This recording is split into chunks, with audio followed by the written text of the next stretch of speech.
that? Yes, the CD does have an instructional side to it, and it's a tutorial method here, and the boys and girls are able to sit down in front of their computers, and then it's a tutorial that shows them exactly how to go step by step. Matter of fact, it's similar to what we have in a recipe for Mint to Math. Okay, and it takes them through the step-by-step process as well. It also has a testing component to it, as well as my book has an assessment component to it, and the boys and girls can take many different tests here, and they can do it also here. Also, I want to talk about mental math soup, okay, made simple. This is for grades 2 and 3. A recipe for mental math is for grades 4 and up, okay? But mental math soup is for grades 2 and 3. And you'll find that the boys and girls can learn their multiplication facts in a matter of 3 days. We have a step-by-step process for them to learn it within 3 days in here and also in here as well. And the boys and girls are talking all over how much they're enjoying mental math soup and a recipe for mental math. Great, and I see here that we also have the beginning algebra made simple. Yes, this is beginning algebra made simple. We wanted to make sure that our boys and girls wouldn't have a real thick book, so we condensed everything. We put a lot of things in here that they need to know about beginning algebra. We have, let me just show you here what we have inside the book. We have order of operation, which they must know. We have combining like terms, simplifying expressions, fractions, solving equations, finding the slope of and equations of a line. And then we have 2 different assessment tests that they can take in here as well. So this book is going to help them a lot to get the beginning understanding of algebra, and we're excited about that. So you've got really so many different levels that the students can start on. So if you say, well, I have a 3rd grader, but then I have a 6th grader, there's material for each of the students. One of the things I wanted to share as I was looking at your CD was the light bulb that is actually here. And y'all heard me talk about earlier, research is showing that that prefrontal cortex is stimulated when students are doing the mental math, when they're doing procedures that have longer operations at a faster pace. And you know, we wonder sometimes, well, why is the light bulb coming on in my child's mind for video games and for TV shows? And why are they able to hold their attention span so long for things like that? But in the classroom, they're kind of rambunctious. You see them moving around. That's correct. You take that energy, you say, no problem. Let's put that energy into a constructive measure, and we see mental math here, and we see project motivational math coming together. Let's talk a little bit about some of the videotapes. Although we're not using videotapes so much now, these are going to be on CD. That's correct. Right. Here's Mental Math 101 on video. We're putting this on DVD. Okay. We're putting the Mental Math 101. It's a step-by-step method teaching them, but they can see it visually. Okay. And then we have a promotional video here that we're also putting on DVD. And these are DVDs that we're going to be giving out to the community. Now, I also want to mention here that we have an audio. This is going to be placed on CD. This is going to be placed on CD, and all it is just my voice, and I'm starting, you know, with 3-step mental math, and I go into 4-step, 5-step, and then it increases. The speed of it increases as well. And this to help the children. They can be riding in their cars with their parents, and they can just stick it into their CD and then box, and then they're able to just listen to it as they drive along. So we're looking at pumping some weights mentally when we're talking about really being able to get into mental math. An exercise that you would recommend that you do every day or as often as you can. You don't just come, learn the principles, and not practice them.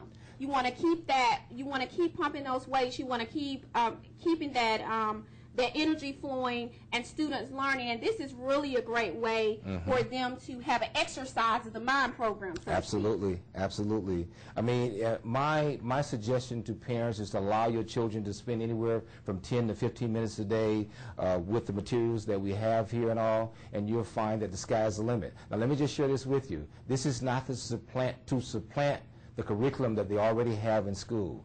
This is a motivational piece here, and let me tell you something. We know that this works. It's worked all over the country, okay? And we know basically what we're doing, and we also believe in what we're doing. And once you know what you're doing and you believe in what you're doing, you have to love it. And we love what we're doing, and you'll find that the children are going to love it as well, and the sky is the limit. Now let's talk a little bit about all these products that the children have. Are these applicable also to the parents, grandparents, anybody supporting the children? You know, because math has changed, and I shouldn't say math, but maybe the methods have changed some. This is a way for parents to get back up to speed, those parents who want to get involved in their child's education, especially in the area of math. Now this transcends over into some of the other areas of learning as well. Absolutely. I just want to mention that a lot of parents have come to my different workshops and all, and they've picked up these methods and all, and they're able to work with their children as well. And she's right, it does transcends into the other disciplines as well. Once the children get excited about learning, the sky's the limit. It's not just math, but reading, it's science, it's social studies, the whole 9 yards. They get excited about it. And I had a student that was so excited about mental math. He wanted to be in the competition. He wanted to be part of a club, but he had a behavior problem.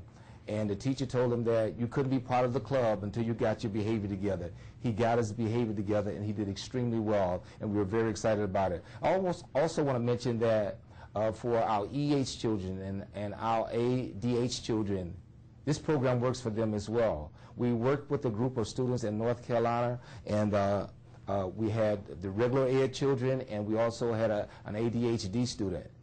He fared much better than all the other students. He fared better than all the other students, so we were very excited about that. You know, it does make a lot of sense that your ADHD kids, your ADD kids, your attention deficit kids would do well in programs like this, because this is actually what they're looking for. Absolutely. They're looking for the fast-paced action. They are looking for the movement. They're looking for something that allows them to channel their energy. And so many times we do see the children that we would say were at risk. That's correct. Or say that these students have a learning disability. We see them doing really well in this program. Absolutely. Right. Matter of fact, I did a workshop in South Carolina, and a principal was there. And she went back and she shared these methods with students in her school and with her teachers and all. And she emailed me back, and I was excited about the email because she said, "Mr. Walker, I'm so happy that I attended your workshop. And I I tried it out with my students and all, and my underachievers outshined my overachievers." And we were very, very excited about that. Great. You have some different methods in which parents and teachers and students can get in touch with you. You've got a great website up. You also have an email address, mrmath101@hotmail.com. That's mrmath101@hotmail.com, all lowercase letters. And you also have these great materials. Tell us a little bit about some things that you're looking forward to as far as more interactive things coming along the way. I just want to mention that the address that she gave you was my email address, but the website is projectmath2k.com. It should be coming on the screen now, projectmath2k.com. But my email address is mrmath101@hotmail.com. Yes, we have a lot of things that we want to do with our boys and girls. We're going to be doing a math derby. We're planning to do a math derby in 2008, April 2008. We will let you know more about that. And with the math derby, we have about 4 components. We have the math buzz, as we alluded to earlier.